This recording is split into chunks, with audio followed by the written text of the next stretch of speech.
District 8 was a riot so far. But something happened before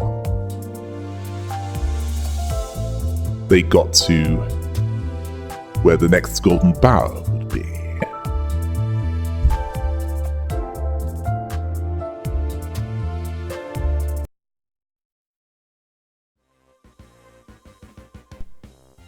A few days before they arrived in District 8, before Year 985-01, it was a standard distortion hunt, one of those that the Damned Dozen were tasked to deal with on the way to the next golden bar. Dante was unsure how this was supposed to go as they're trying to command the battle in the backstreets of District 16. Just standing there, shoulders slumped, with a downcast head, watching this band of complete retards trying to work something out. The right hand on the equivalent on the forehead. If it was running on batteries, that would be where it was located, as it was getting pretty warm up there. Ishmael was angrily shouting at the others that she said right, not left, asking if it's a hard concept for everyone to be able to tell left from right. Yisang said that he was left-handed. Okay, this pass is an example of the writers not bothering to look up the law, as Sang Yi, the mirror self of Yisang, said he was left-handed. So Yisang should be right-handed. So either Yisang was lying on this occasion, or the writers got it wrong here. Ishmael asked what that had anything to do with. This frustrated her even more. Although this was because Gregor tripped over her feet, he apologized for this, admitting that he can't tell left from right. Rodier thought she meant right from the distortion's perspective. Dante then ordered them to pull back for now and regroup. Heathcliff told the others fighting that's what they're fighting to charge them on free. Dante was uncertain as they said regroup, and then Heathcliff shouted free, and Sinclair asked if he forgot the first two, or he forgot, or just didn't bother. Yi Sang didn't see the satisfaction of curiosity as it wasn't worth the efforts. Faust advised that in the second attempt they have Heathcliff as a backup unit in place one more level-headed in his place. Dante asked Faust if she could check if the contract was still linked, as none of them could hear them. Otis begged them to forgive her insolence. She must make an urgent request. Dante was overjoyed to find out that Otis still had their back. This joy quickly faded when she told them that the ticking was distracting them from strategizing, telling them to be quiet for a moment. This reminded them of how little respect they had early on. Ryushi told CH to get out of her way. Dante was asking what had gotten into them today. They're refusing to listen to a word they're saying. This made them laugh, wondering if they'll finally learn to work together with them once they force them to walk in each other's shoes. Frustration pushing them to say those words out loud. They looked away from the battle briefly, only to realize that someone was staring right at them. It was Charon, who was outside the bus. This made Dante nervous, telling Charon that they didn't mean what they said, then remembering that she can't hear them regardless. She told them that when making wishes, no take-backsies. This was confusing to Dante. Charon then went back to cleaning Mephistopheles, dismissing this as this wasn't the most. Well, it wasn't the first time she said a strange thing. They then looked back at the damned ones. Heathcliff warning everyone to watch out for shrapnel, as did Gregor, noticing some of it heading for Dante.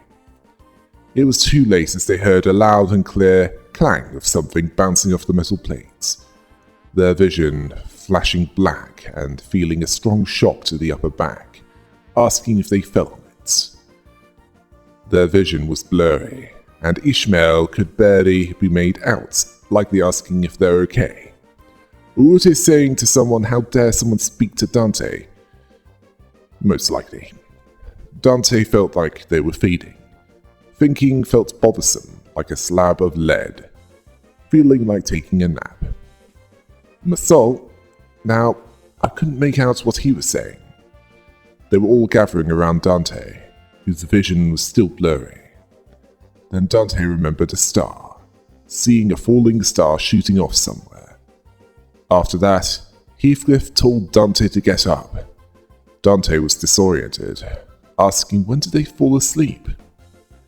Understanding that he's trying to wake them up, or did they hit their head and pass out? Heathcliff didn't see this as time for a nap, telling them to get up. Dante saw the hypocrisy here. Yes, there's definitely hypocrisy, as Heathcliff was slow to wake up, yet he's angry at Dante for wanting to sleep in more. Dante thought that his voice was slightly higher pitched than normal. Then Sinclair told Dante to get off his bloody which was a shock to Dante, as Sinclair was not usually this aggressive. They asked Sinclair if that was him. Was everything alright? Sinclair was making it clear that everything was not alright. He's thoroughly off. Yes, and he's speaking in a number of British terms. Dante thought that this was a prank on his part. Then Heathcliff nervously called to Dante, asking what do they do? Dante then realised that this wasn't a prank. Sinclair was scowling and foul-mouthed. Heathcliff was acting like a paranoid ferret with schizophrenia. It made no sense to Dante. They had to get away. They legged it in search of the others, calling to anyone there, telling them that there's something wrong with Heathcliff and Sinclair. Then they ran into someone. It looks like Ryushu. Dante apologized to her. They were in the middle of a crisis and was about to ask if she... Then Dante asked himself why she didn't sidestep them. They looked up from the ground towards Ryushu and saw her making an expression that they didn't think she'd ever make. At all. Or in my opinion, the most cursed image that I've ever seen in this game, and that is saying something. Ryushu happily greeting Dante, asking if they're alright. The one in Ryushu's body was getting used to it and couldn't get out of the way in time. Dante was reached out to whoever was in Ryushu's body, with kindness in that voice. Dante was worried that Ryushu would cut off their wrist for carelessness. Or was this really happening? Then Ryushu saw this as a surprise, telling Dante to come to the others, they're waiting for them. Telling them to grab her hand, much to their alarm. Ryushu asking why they're running on all fours. Dante knew that it was terror, heightened by the incomprehensibility of the situation. It's like the warmth was drained from their extremities. They couldn't steady themselves on their feet before desperately scrambling away. In case it isn't obvious, they've all switched bodies. Well, so far, Heathcliff and Sinclair have switched bodies, and it looks like Ryushu, who might as well be Wednesday Addams' martial arts teacher, or love interest for Fester, depending on how you think of this, has switched bodies with Honglu, the white sheep of the Jia family. Then, in the main bus section, Massault was happy to see Dante, asking what took them so long.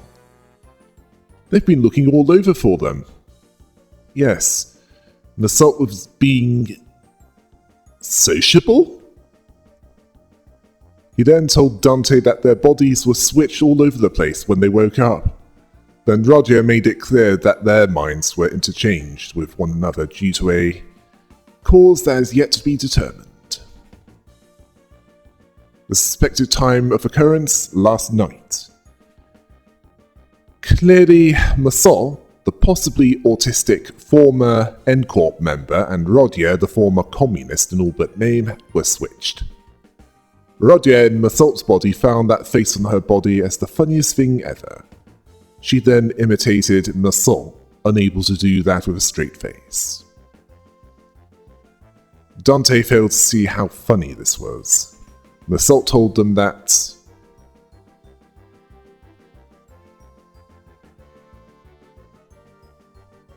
Faust was located on the frontmost row of the bus, second seat from the left. Dante thanked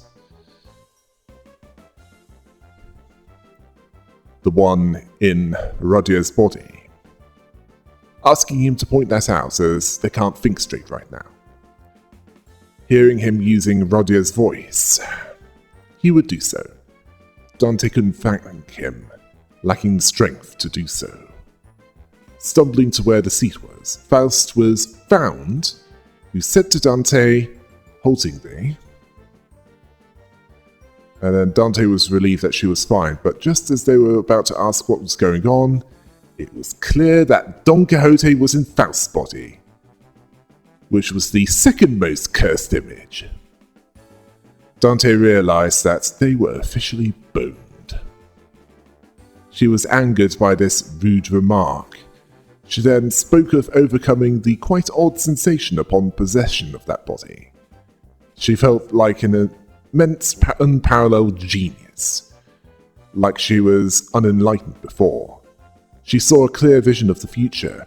She'll return from her adventure, welcomed by the praise and cheer of others. Faust in Don Quixote's body saw this as unlikely. Knowledge and certain authorizations beyond that of the original body weren't transferred to the other, due to their minds being switched. Faust made it clear that what she saw wasn't a vision of the future, but a display of her vivid imagination. Don Quixote asked if she has searched much for her. She asked what the voice in her head saying, "Access denied," means. Faust decided to give a discussion that's not going to be brief.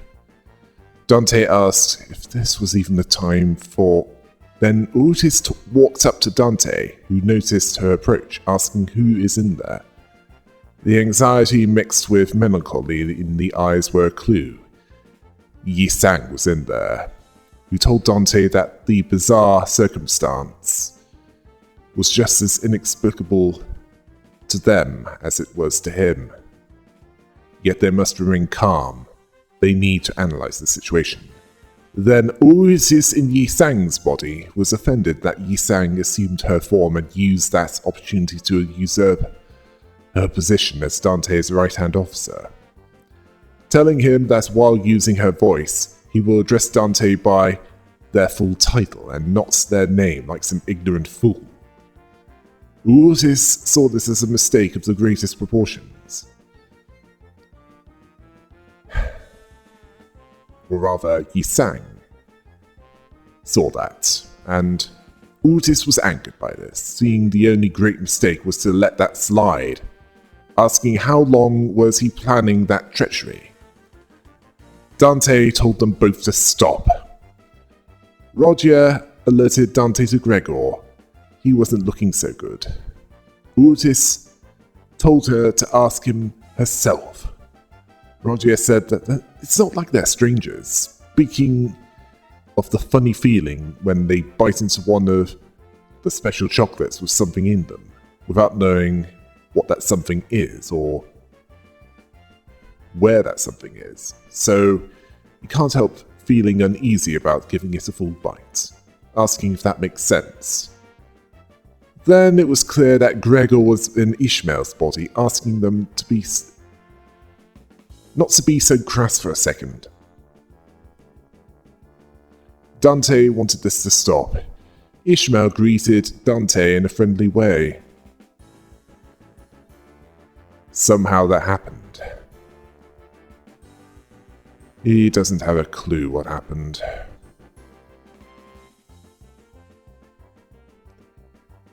Yes, he woke up from that nap and saw his body, looking at his own arm with the same glum look.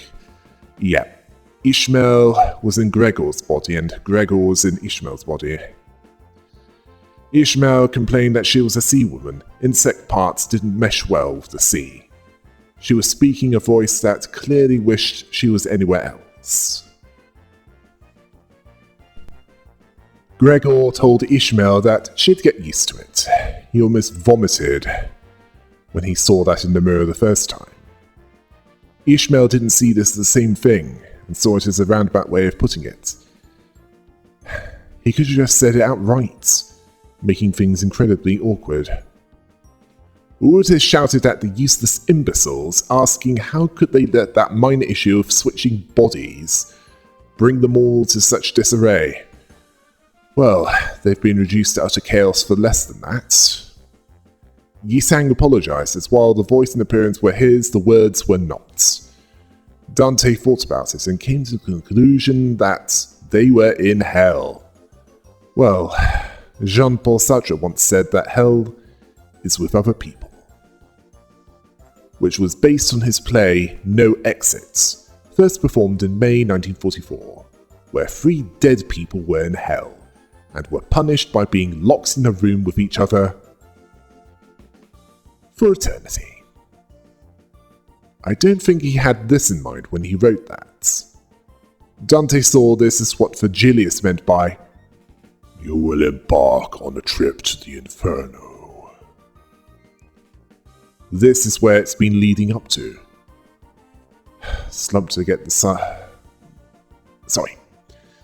Dante was slumped against the side of the bus, giving up hope like the others as they clutched their painfully throbbing clock. They need to gather themselves before even starting to think of a solution. Sometime later, Oasis asked Faust what she believed the cause of this was. Sadly, she was talking to Don Quixote when she was asking this, forgetting that Faust and Don Quixote switched bodies. This Otis off, and she asked Faust who was in Don Quixote's body. Don Quixote thought she was being called again. Otis was this close to stabbing Don Quixote in the head with Yisang's dagger. Heathcliff saw this as a real dog's dinner. No, this is worse than that, as it's unfit for even the dog to eat. Dante told them to speak one at a time. They might go insane if more than 3 of them talks at once. Faust saw a possible explanation for this. A meteor which was speculated to shoot over the city on day 250,410, dubbed W1SH, or Wish, has crossed the city the previous night. That's a little over 686 years, which might mean that while the calendar is 984-12, the city might not have been founded before year 298. There was a rumor that making a wish upon that particular meteor had a small chance of making it reality. Sinclair didn't even know that it was even a thing. Honglu saw it as impressive coincidence, not to mention romantic. Coincidence? Now that's something that happens every day, but that shouldn't be trusted. Ryushu, using a death stick in Honglu's body, saw it as a cliché. Otis told whoever did this to give themselves up, asking what kind of brainless moron among them would make such a ludicrous wish. Yisang apologized for this display. Otis told whoever this was to give themselves up now, and she'll let them off with a light sentencing of 3 consecutive executions. And considering what Dante can do, this would be a temporary setback. Dante knows how awkward Otis would feel, so was hesitant to speak of what they were about to do so, telling Otis that the one that made that wish was themselves. Otis was silent for a few seconds, the shock registering, surprised that it was Dante. Dante told her that they muttered to themselves that they wished they could learn to be in each other's shoes, because everyone just refused to listen to them during their last distortion hunts. Ishmael struggled to contain the amusement, asking Otis if she's going to cut off Dante's head. Gregor didn't think that she would, as there might be some other reason for this. He then asked Dante if they had any other ideas. Ishmael asked Gregor not to smoke that, as he's in her body. Gregor assured her that he wasn't going to like it. Light it rather. Yes, Gregor was not going to light it, as it's something to hold between his teeth to calm down. Honglu saw that whatever happened, it happened. Feeling, he felt that it was best to just live on like that. Heathcliff basically said, "No, live in Sinclair's sheltered, scrawny body?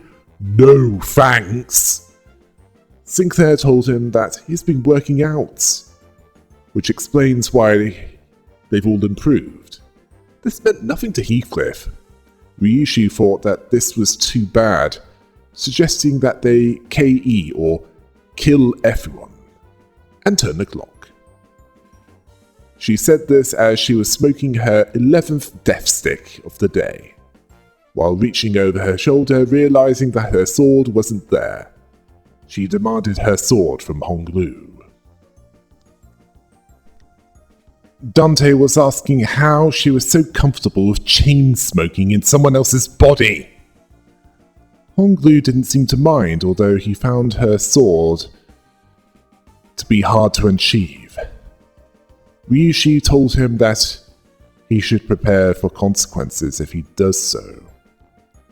Roger wanting to go with Ryushu. Ishmael had a feeling that she knows the answer to this. But which one? Roger was referring to Ryushu, who is in Honglu's body, asking if they can stay like that for a little longer. Ishmael thought that she had Roger figured out. Mersault told them that this suggestion requires a mutually collaborative understanding and consent with the switched individual. Roger then asked if Mersault didn't like her body, jokingly calling him Roger, thinking that this was fun. Roger, does Mersault look like he's bothered about being in a body with big boobs? Fun isn't even something he's interested in. He sees it as a matter of it being inappropriate. Roger seemed unconcerned, asking if it was fun or not. Dante asked if they were the only one taking this seriously. Just as their sanity was slipping, Faust approached them. She saw that the best approach was to consult Virgilius on this. Dante saw this as a great idea and sought him out. Faust doubted that even their time inversion ability would work on them, at least with restoring them to their bodies. Dante was asking if they're stuck like this. Faust confirmed this, although telling them that would be repeating what was unnecessary. She is unable to access the Faust network or Gesellschaft in her current body. Dante realized that this was what Don Quixote meant by access denied. Faust confirmed this, adding that using Don Quixote to retrieve information was not an option, as she can already imagine their ridicule, likely those in the LCE, the subject of repeated discussions even decades past its occurrence. She would prefer to avoid this. She'd rather they not make this happen, despite it possibly rapidly resolving this. Dante understood that she is primarily motivated to, avoid being teased to all hell. They're fine by this, telling her to translate to Virgilius. She told them to find someone else. She didn't like appearing in that form in front of others. So Dante asked Honglu to. Ryushu told CH that they were asking the wrong person. Dante apologized for mixing them up and looked at Honglu and Ryushu's body. Yes, likely choosing Honglu because he's the least hoolish of them all. They told him to go with them. This was when someone kicked the back door open with a loud thud. It was Virgilius and Charon, who brushed past them, who were all silenced by his presence. He looked terribly irritated, asking... Yes, Dante wanted to know what was going on, even though they didn't think that he was acting differently from his usual self. Dante brought Honglu over and began. Dante told Virgilius that something bad had happened. It's a real mess out there. Honglu translated and added that it must be urgent. Dante told him that he can see what they mean. He just has to listen to the way that Ryushu is speaking. She's smiling when there aren't any dead bodies around. Is this the best life to her? To crush her enemies and see them driven before her? Well, the main difference between her and Conan the Barbarian is that she doesn't care what gender you are when she hears your lamentations. Honglu translated and asked if he's speaking in a weird way. No, Honglu, it's just weird for Ryushu to speak like you. Virgilius said nothing, staring at them in utter silence. Suspecting that this might be a test, Dante explained nervously it was kind of their fault. Frustrated, they thought of some stupid wish or said that a meteor fell and it was 250,000 something days, and Honglu paused for a moment and then told Dante that he didn't understand a word of that. Virgilius was silent and their bone-chilling gaze was much as it ever was. But there was something different about him. Then he said, Candy, when? Me. Charon and Virgilius switched. Dante figured this out. They panicked upon realizing this. Honglu was concerned about this. Then Charon said, Bus driver needs sweets. No vroom vroom without candy. Then Virgilius.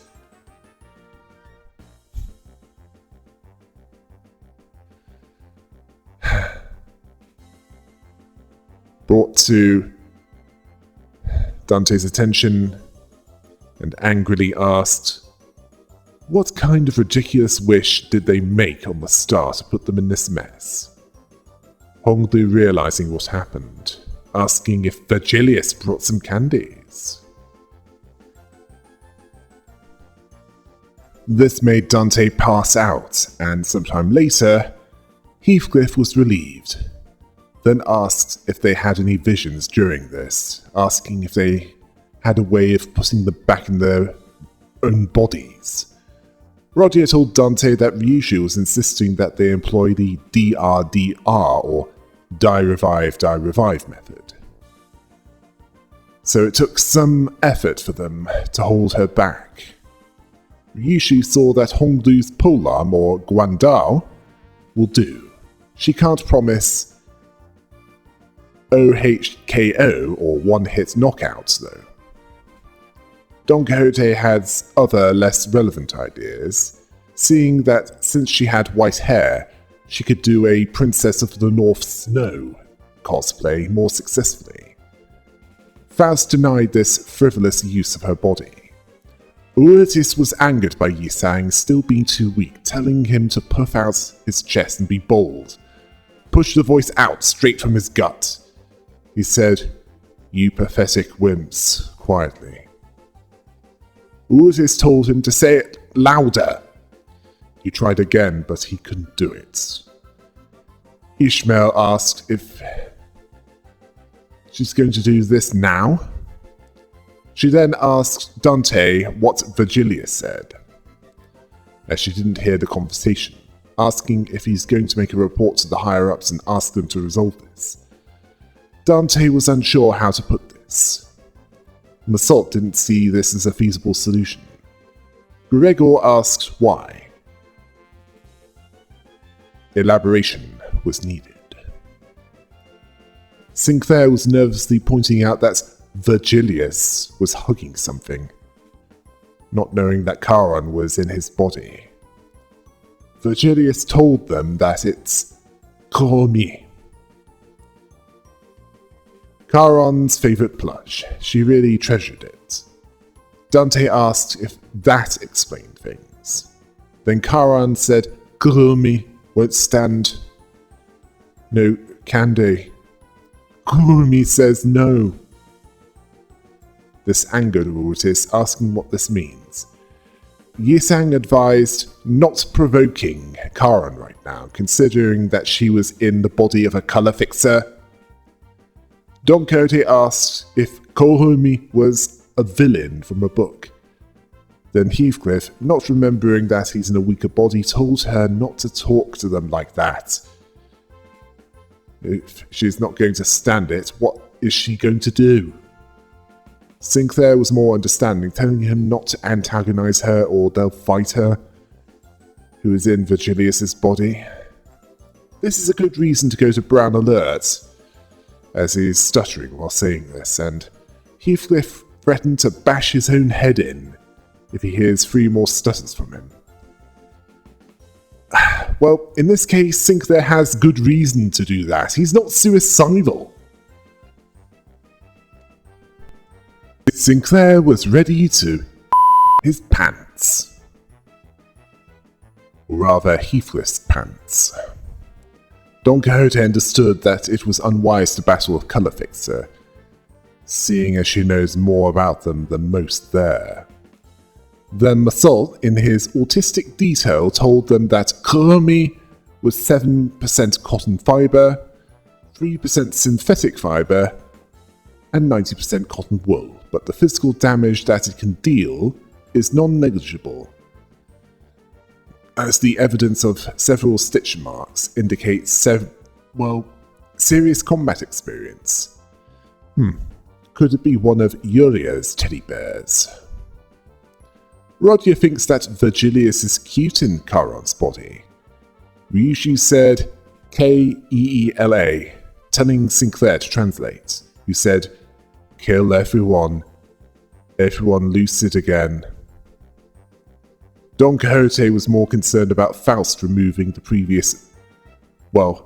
precious badges on her coat. She saw them as distractions. Don Quixote saw this as ridiculous, telling her to take care that they're not scratched. Dante nervously laughed, then said, "Holy," which surprised Honglu. Yisang asked if Dante was well. Then Charon realized that no candy was coming. Otis understanding that Charon was getting ready for battle.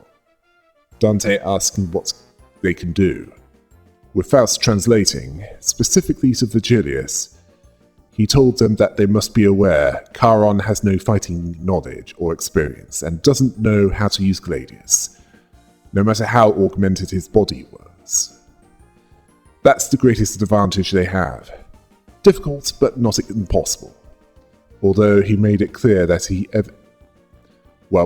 if he ever hears anything like, "I beat the Red Gaze" anywhere in the bus, he'll make them pay for every letter of every word in their witless boast. No, they won't have beaten the Red Gaze, they'll have beaten Charon. As you weren't in the driving seat.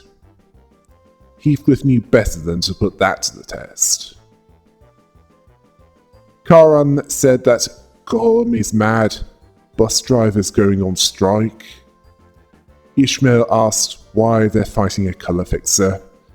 It's unlikely to change anything. Gregor didn't see that they have any other options right now. Charon told them to get off the bus. Then they had a bizarre battle where they fought Charon wielding Kahomi. At first it was Faust, Don Quixote and Yi Sang. They didn't have access to identities or EGO, and Charon was able to hold her own, despite her unusual weapon. Even the full might of the damned dozen was unable to cause any significant damage to Charon. Eventually, Charon had enough, summoning Mephistopheles at the damned dozen, with the purpose of running them over. Thankfully, this was a nightmare and Dante woke up. They were disoriented, not understanding what is reality. Heathcliff asked if their head was turning into a grill again. Dante saw Heathcliff and asked if it was him, lightly grasping his shoulders as Heathcliff angrily told them to get off him. This was a relief to Dante. Sinclair was relieved that they were up after being out cold for a while. They were all pretty worried, likely because if they were dead, the rest of them would stay dead eventually. Well, the next time that they died. Ryushu said, ALATCT.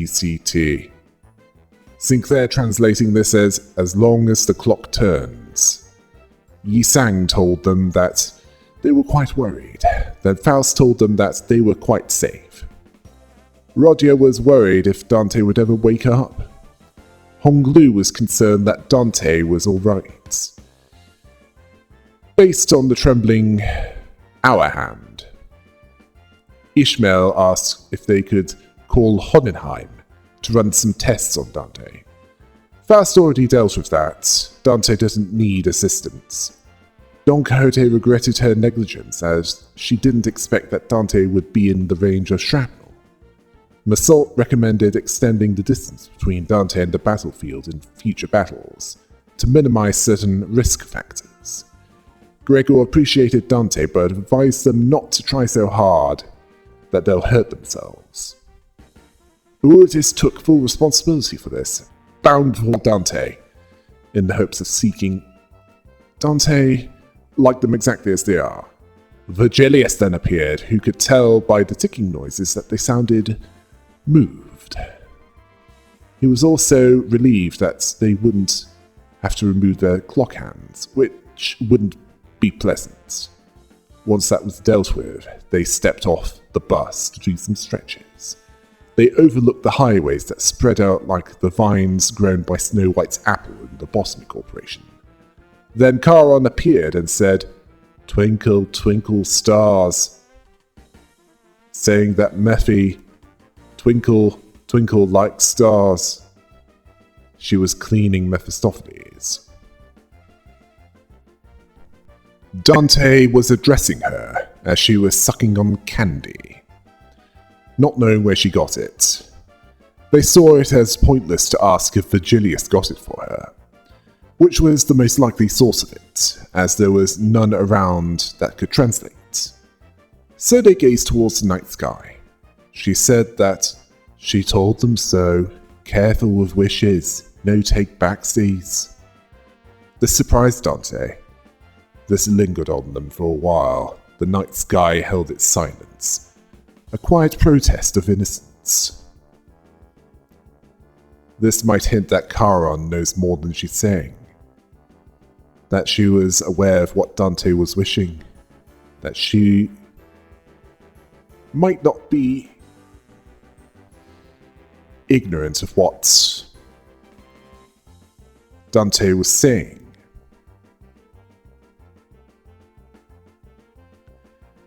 That she might be faking not understanding them, or worse, she showed Dante a vision of what would happen if that wish was made reality. I doubt that she'll reveal anything more anytime soon, and we'll be getting ahead of ourselves if I go too deep into Divine Comedy references. So let's put that aside for now. We already know what happens within 2 weeks of this. The events of Chapter 7.5 Part 2. I've already covered the lore of that one.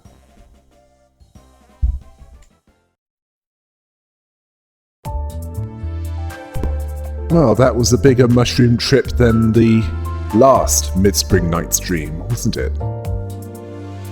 Until next time. Hail the rabbit!